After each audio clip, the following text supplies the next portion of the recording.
السلام علیکم ورحمۃ اللہ وبرکاتہ۔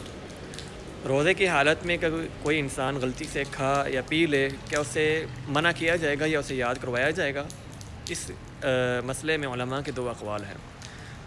ایک قول جو علی بن ابی طالب رضی اللہ تعالی عنہ اور عبداللہ بن عمر رضی اللہ تعالی عنہ کا ہے کہ اسے یاد نہیں کروایا جائے گا، اور ایک قول دوسرے علماء کا ہے جو کہ اس کو یاد کروایا جائے گا، اور ان کی دلیل یہ ہے کہ وَتَعَاوَنُوا عَلَى الْبِرِّ وَالتَّقْوَىٰ وَلَا تَعَاوَنُوا عَلَى الْإِثْمِ وَالْعُدْوَانِ، کہ برائی میں، گناہ میں ایک دوسرے کا تعاون نہ کرو۔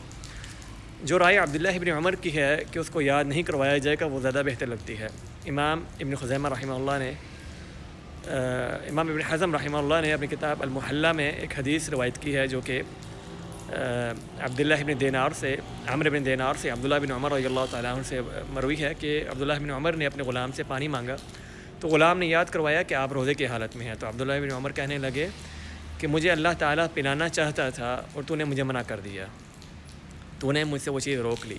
تو اس بات سے یہ دلیل نکلتی ہے کہ جو انسان بھول کے کھا یا پی لے تو اس کو یاد نہیں کروایا جاتا۔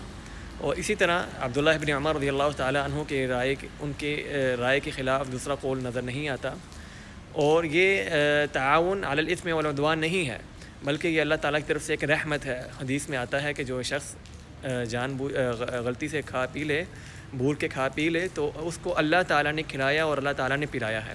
تو جو چیز اللہ تعالیٰ کھلاتا ہے یا پلاتا ہے تو وہ گناہ نہیں ہے، وہ اثم نہیں ہے، بلکہ وہ اللہ تعالیٰ کی طرف سے رحمت ہے۔ تو یہی قول بہتر ہے کہ جو انسان بھول کے کھا پی لے تو دوسرا شخص جو اس کے سامنے ہو وہ اس کو یاد نہ کروائے۔ السلام علیکم ورحمۃ اللہ وبرکاتہ۔